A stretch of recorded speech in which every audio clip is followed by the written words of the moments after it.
Hello Chapettes! I was thinking the other day, would it be great if I did a top 10 list of games?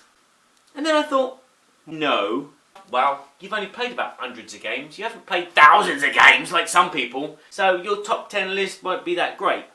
But then I thought, nobody seems to have done a top 10 list of games that you can play solo. And what better person to do that than you? Me, I mean, not you, but me. So, that's what I did. I got all the games in my collection that I play solo, and I did a list, and this is that video. So, enjoy my solo experiences that I enjoy. Number 5. Solitaire. Number 4. Choose your own adventure books. Number 3. Clock Solitaire. Number 2. Skyrim. Number 1. Kleenex. No, seriously.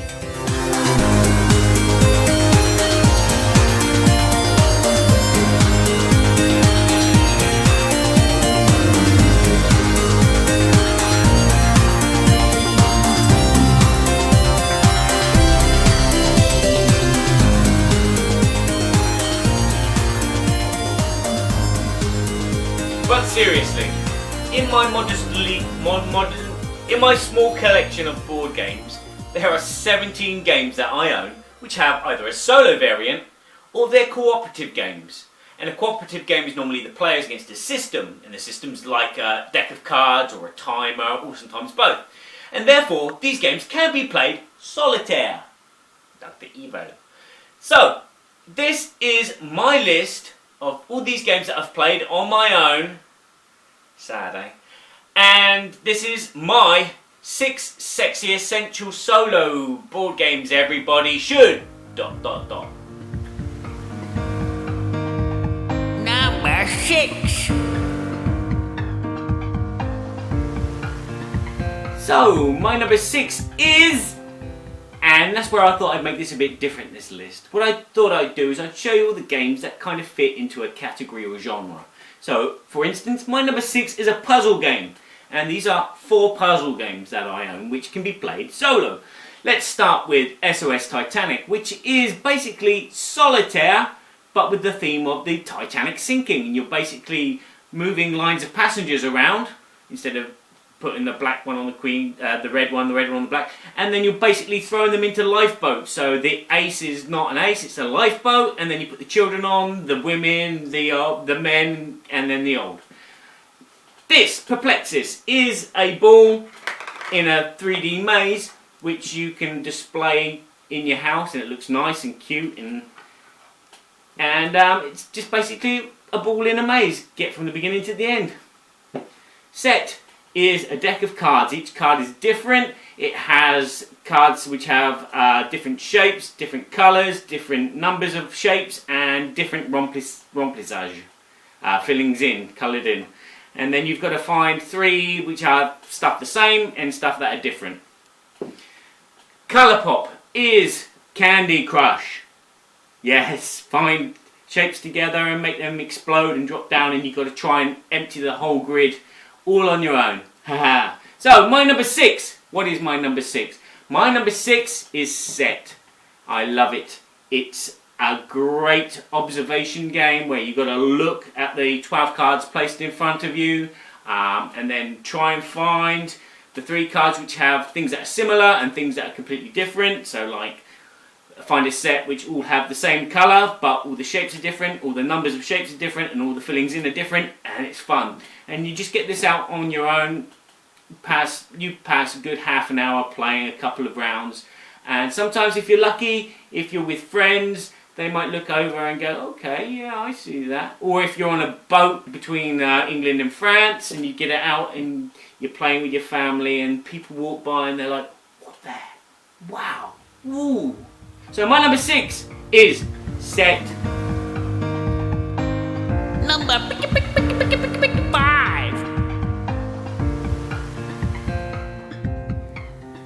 Now my number 5 fits into the category of adventure story games. You have Mice and Mystics, which is very much a miniatures combat game where you're exploring rooms of a castle as mice, because you've transformed yourself into a mouse even, mice plural, and you're going from room to room searching for goods, killing enemies, and going through this very, very deep story. Whereas in Legends of Andor, you're pretty much doing the same. No, you're not doing the same. You're in the land of Andor, and you're doing heroic feats, and you have this narrator. At certain points, he will tell you parts of a story, and so like one minute you're delivering messages, the next minute you have to protect some civilization, not civilization, but some peasants, and then you have this big boss to beat, and you have to do it within the time restraints. So, which one of these games makes my number 5? Can you guess? It's Andor. Why? Because it's a puzzle game. Yes, once you've figured out how to beat the puzzle, you can quite easily beat it a second time, so the replayability comes down a bit. But it is just this, it's the fact that it is a puzzle, and you've got to think where you're going to move your characters. Are you going to level them up so they're really super strong, because you can do, or are you just going to level them up a little bit and keep them as a group, or you're going to split them up, or you get all these choices to make, and it's such a great little puzzle game to play on your own. And it takes a bit of a while to set up, and there's lots of cards and tokens and stuff, but it's not too bad. Mice and Mystics is a nice dungeon crawl, but where it's one big story, it's not so easy just to jump into. Also, it's a lot of dice rolling, which kind of annoys me after a while. You know, dice rolling's fun, but if you do it all the time, 15 times a minute, do the math. No, but anyway, Andor is my number 5. Number 4?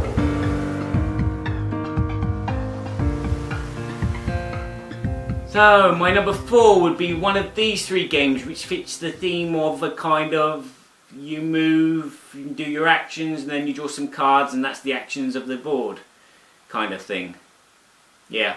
Pandemic, you may or may not know, is basically you're a medic and you're trying to cure these 4 deadly viruses which are populating the world. You're moving around, you're curing, and then you draw some cards which tell you where the viruses turn up, and sometimes when they have a major outbreak. Forbidden Desert is you're a bunch of adventurers lost in the desert, and you need to dig your way through the desert to find bits of an ancient flying machine to fly yourself out the desert, because there's a storm, so you'll be moving and digging, and then you'll be drawing some cards which tell you that the storm throws sand here, there and everywhere. Defenders of the Realm is a hero game. You're a bunch of heroes and you're trying to stop these 4 evil bosses from coming in and taking over Monarch City.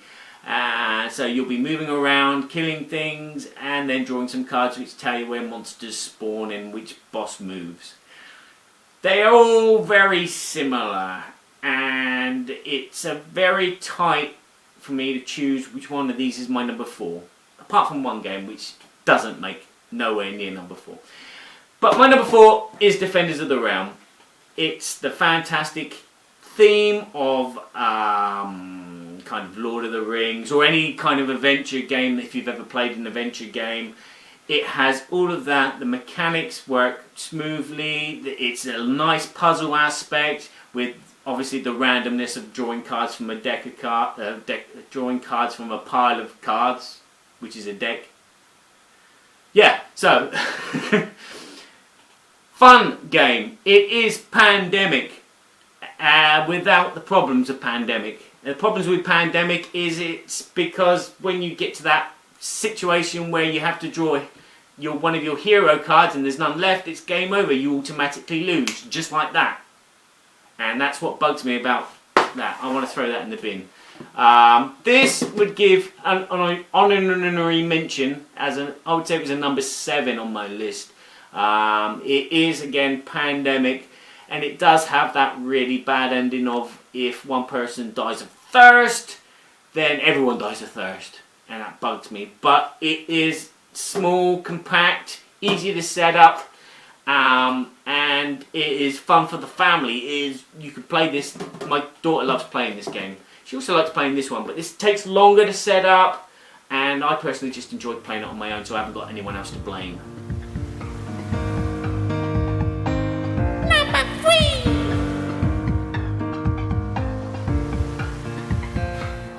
My number 3 is one of these two games. What's the theme here? Well, they're both fantasy, but I would say they were both kind of tower defense games. Castle Panic, definitely a tower defense game where you got a board and you got some towers in the middle, and then you play some monsters out and they approach your tower to try and destroy it. And you just got to keep your tower up just as long as there's monster tokens for you to draw. And every time you have some cards, and these cards are used to pick off the monsters in various zones, and you just got to use a bit of initiative to find the best combinations to pick off, and then draw as many cards as you can to get the good cards to kill all the monsters and survive. Woo! Thunderstone is a deck building game. You got lots of cards everywhere, and you basically start with a deck of cards, and you got to make it bigger, stronger, and tougher by buying stuff from the village or defeating monsters, which give you lots of treasure. And you've got this queue of monsters just waiting to leave a dungeon, and you just got to try and pick them off as many as possible, as best you can. Because at the end of the game, once all the monsters are out, you count your score, and if your score's higher than the monsters, you're the winner. So which of these games do I prefer playing? Castle Panic is good. I like playing Castle Panic. It gives me a good air of playing solitaire. It's nice, simple, people can jump into. But I do prefer Thunderstone. Thunderstone is that deck builder. I love shuffling cards. I love that sensation of Destiny's in my hand, and I just get those cards and what can I do with this? It's a good, again, puzzle solver. You've got a handful of cards which you've built into your deck, and you're thinking, well, what's the best way for me to do? Is it best for me to go shopping and spend that gorgeous amount of money that I have and buy that super cool magic spell? Or is it best if I go into the dungeon and try and take up that third monster along because he's quite weak and he doesn't need light? Or should I rest and save the good cards? Or should I just, camp and get rid of a curse? And it's a fun game. It's a lot of hard work because you've got to set up all these different decks, and then you've got to build a monster deck. And then at the end of the day, you've got to sort out all the cards again, whereas this you can just chuck it in the box. But my number 3 is Thunderstone, and the more you get cards and types that you add, there's also an expansion which has a kind of like tower defense thing with it as well, which I haven't played yet. I'm going to have to look at playing that. So, number 3. Tim. Number 2.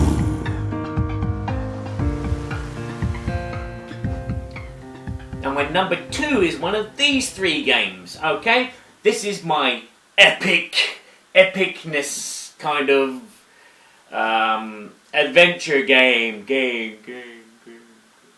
You have Firefly, which is based on the TV show Firefly, of course. And it's a game where you take a vessel and you have to explore the universe and make as much money as you possibly can within a time limit. And you can do that any way you wish. You can just escort passengers back and forth. You could commit crimes if you wanted to, which give you a lot more money, but give you that reputation which will get you hunted down by the law.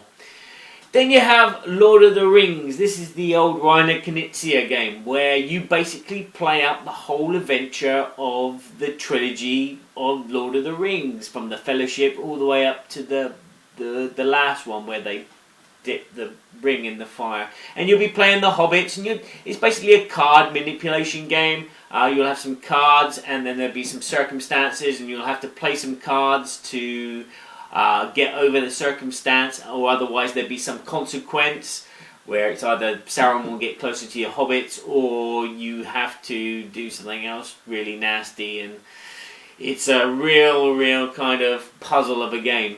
And then you have Arkham Horror, which is a step into the head of H.P. Lovecraft. You go as an investigator, or maybe 2 investigators, or you could play 8 investigators if you're crazy enough, going into Arkham and looking for clues to why these cultists are appearing and why monsters are everywhere, and you're battling monsters and closing portals where the monsters are coming in and tripping off to other worlds and trying to just prevent this big god from coming along and destroying everyone. Epic. Right, so which one do you think is my number 2? Number 2. We're back onto that. Yes, it is, of course, Arkham Horror. Yes, I love playing Arkham Horror on my own. It is great for those rainy Sunday afternoons. Yeah, it makes sense. A sunny day which is rainy. It plays very, very long. You could play for 2 hours, you could play for 6 hours. But as long as you've got that space free, it is great. There is so much theme and depth in this box with all the cards and circumstances. Yes, they are random, but then again, every game, the consequences and story is random. Even in that one and in that one. Well, that's not too random at all, actually, because it's basically following the story. But it has so much theme dripping off of it. You just get so absorbed in your character and all the bad things which are happening to him, and you're just trying to get through this adventure. Firefly's not too bad. It's not too bad. It's better solo than it is playing with other players. It feels more like Firefly flying around everything. But for me, yes, it takes a long time to set up, and yes, some of the rules are... but I really love this game. This game is just a storybook in a box. And finally, number 1! So, which one of these 2 agricultural games has made my number 1 spot? Wow! Let's start by describing them.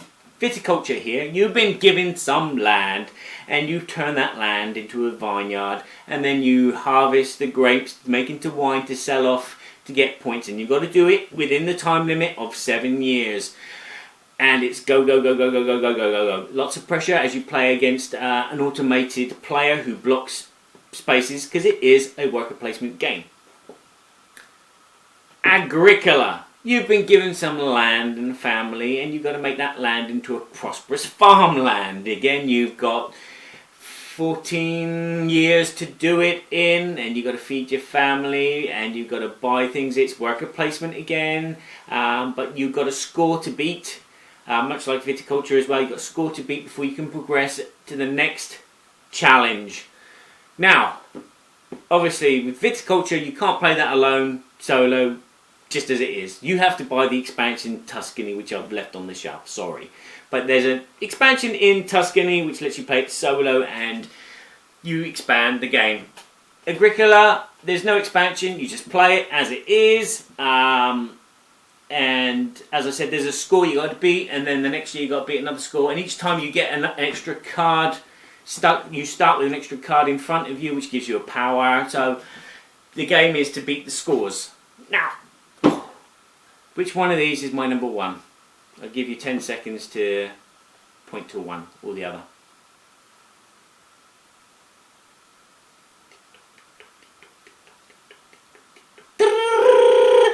Yes, it is, of course, viticulture.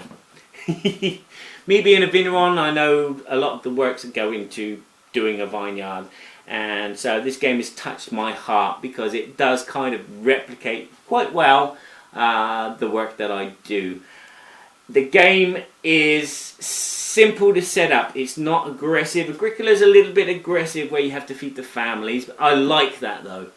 But this game is a lot more simpler. The only aggressive thing is your opponent who's blocking spaces that you want, which can drive you mad. And as you expand and go to the next level, once you've successfully beaten the score the first time, you can expand it and add an expansion which gives the score a bit higher, so you got to aim for a higher target. But you have this extra expansion which adds another level to the game. So it's not just placing your people out. You've got to concentrate on, should I sell my land to get more money? But if I sell my land, I've got less land to plant on, or should I build a structure which will give me... So this game has a lot of depth. It's simple to set up, it's quick to set up and pack away. Agricola is a little bit more cumbersome. Now if this did not exist in my collection, Agricola would be my number one. I like playing this game, but this has replaced it. It's simpler, it's quicker. This is a bit long, cumbersome. It's a lot more head scratchy as you try to look at all your cards and your powers and you think, well, which one should I buy or should I just... And again, this is a lot, not a lot more, but a little bit more aesthetically pleasing. As you're building up your farm, you have the wooden meeples, the wooden fences. It's just beautiful to look at. This is just placing cards in front of your mat. But this is more beautiful, rougher, but Viticulture, my number one game that you should be playing solo, with Tuscany expansion, of course. Now, you may be saying to yourself, what about Space Cadets? Why is it under the table? Well, for one, I would not recommend playing this game solo at all. It is not fun. As you set up all the components around the table, you walk round, put the sand timer in front of you, do the job. It's fun as a group, but it's no way fun as a solo experience, so therefore I did not put it on my list. Sorry. So, there you go. My 6 sexy essential solo board games that everybody should ... What do you think? I know I haven't got a lot of games in my collection, and there's probably 1,000 more board games which have solo expansions or solo rules or are cooperative. Maybe you could write a list of them and put them down below. Maybe that I should check out, you know, those kind of games. I do spend a lot of time on my own, as you can see, which is good because no one can see me do this. Oh, apart from you now. So I get time to play a lot of games, and it's a good way to learn how to play games before you take it to a gaming group. But there you go. What do you think? Do you agree with my list? Do you think that Viticulture is the best game to ever in the world that you should play solo? Do you think that Firefly is better than Arkham Horror? Let me know. Write something in the comments below. Okay, I need to get on and do a review, and I need to get on and do a review of this. So, until the next video, which will be sometime. Yeah. Bye!